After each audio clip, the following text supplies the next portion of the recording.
Irregular period என்னதான் பண்றது? உங்க பிரச்சனைகளை கட்டுப்படுத்த லயன் டேட் சிரப் தினமும் 2 ஸ்பூன். முதலமைச்சர் கூட்டத்தில் அதிமுகவின் முன்னாள் அமைச்சர் செங்கோட்டையன் பங்கேற்றிருக்கிறார். அண்மை செய்தியை பார்க்கிறோம். முதலமைச்சர் ஸ்டாலின் தலைமையிலான கூட்டத்தில் அதிமுகவின் முன்னாள் அமைச்சர் செங்கோட்டையன் பங்கேற்றிருக்கிறார். முதலமைச்சர் ஸ்டாலின் தலைமையில் மாநில வளர்ச்சிக்குழு ஆலோசனைக் கூட்டம் நடைபெற்றுக் கொண்டிருக்கிறது. அந்த கூட்டத்தில் அதிமுகவின் முன்னாள் அமைச்சர் செங்கோட்டையன் பங்கேற்றிருக்கிறார்.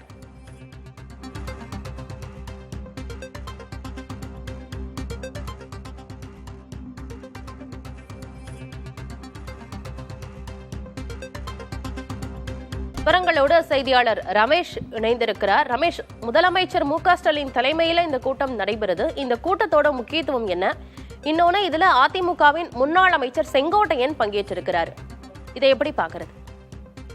தமிழக முதல்வரை தலைவராக கொண்டு மாநில அளவிலான வளர்ச்சி ஒருங்கிணைப்பு மற்றும் கண்காணிப்பு குழு, தீசா கமிட்டின்னு சொல்லுவாங்க, இது அவ்வப்போது கூடி மத்திய அரசின் திட்டங்கள் நடைமுறைப்படுத்துவதை கண்காணிக்க இந்த கூட்டம் கூட்டப்படுவது வழக்கம். இதுல அனைத்து கட்சியை சார்ந்த பிரதிநிதிகளும் இருக்கிறார்கள். குறிப்பாக விடுதலை சிறுத்தைகள் கட்சி தலைவர் திருமாவளவன், அதேபோல மதிமுக சார்பாக துரை வைகோ உள்ளிட்டோரும் பங்கேற்றிருக்கிறார்கள். சட்டமன்ற உறுப்பினர்கள் எல்லாம் இதில் உறுப்பினராக இருக்கிறார்கள். எழிலன், நீலமேகம், பூமிநாதன் உள்ளிட்டோரும் இருக்கிறார்கள். இதுல அதிமுக சார்பில் செங்கோட்டையன் ஏற்கனவே இந்த குழுவோட உறுப்பினராக இருந்து வருகிறார்.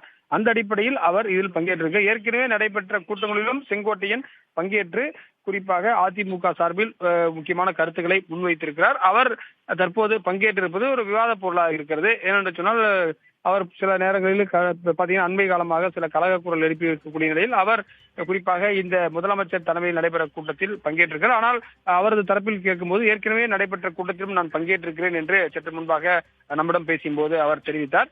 இதுதான் தற்போதைய நிகழ்ச்சியாக இருக்கிறது. தொடர்ச்சியாக முதலமைச்சர் இதில் உரையாற்ற உள்ளார். உள்ளே ஏன்னா பாத்தீங்கன்னா பத்திரிகையாளர்களுக்கு உள்ளே அனுமதி கிடையாது. அவர் அரசு சார்பில் எடுக்கக்கூடிய வீடியோ தான் நாம் ஒளிபரப்புறோம்.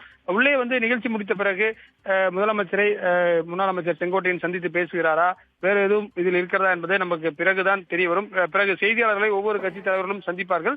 இந்த நிலையில் இதில் குறிப்பாக தற்போது கூட பாத்தீங்கன்னா மயிலாடுதுறையில 2 இளைஞர்கள் வெட்டி கொலை செய்யப்பட்டிருக்கிறார்கள். இது குறித்தெல்லாம் கூட பேசுவதற்கு வாய்ப்பு இருக்கிறது. திருமாவளவன் போன்ற குறிப்பாக எதிர்கட்சியை சேர்ந்தவர்களும் இருக்கிறார்கள். அவர்கள் இந்த கருத்தை முதலமைச்சரிடம் நேரடியாக வலியுறுத்த வாய்ப்பு இருக்கின்றது. ஆனந்தி, மாநில வளர்ச்சிக் குழுவின் உறுப்பினர் என்கிற அடிப்படையில் அதிமுகவின் முன்னாள் அமைச்சர் செங்கோட்டையன் அந்த கூட்டத்தில் பங்கேற்றிருக்கிறதா சொல்லியிருக்கீங்க. தகவல்களுக்கு நன்றி ரமேஷ்.